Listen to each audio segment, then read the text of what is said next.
Глава Ингушетии Махмуд Али Калиматов провел рабочую встречу с новым членом Совета Федерации от Республики Мухарбеком Барахоевым. Указ о наделении Барахоева полномочиями сенатора от исполнительной власти Ингушетии был подписан накануне 8 сентября. Глава региона поздравил экс-главу районного совета депутатов с назначением, отметив, что новая должность возлагает на него большую ответственность.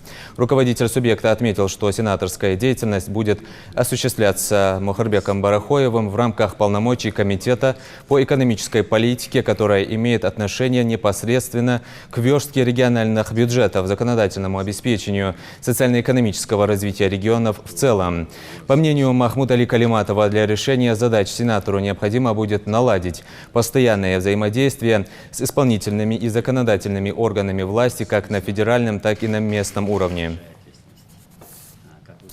Это большая ответственность. Я думаю, что у вас и знаний, и опыта жизни хватит, чтобы в короткое время вникнуть, освоиться и претворять в жизнь те замыслы, проекты, которые у нас в республике есть.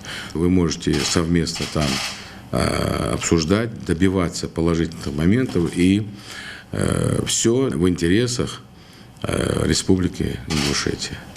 Я думаю, у вас все это получится, и думаю, вы справитесь с этим. Хотел выразить вам слова благодарности за то, что вы доверили мне эту ответственную должность. Надеюсь, при поддержке моих старших коллег сообща мы будем выполнять те задачи, которые обозначили вы.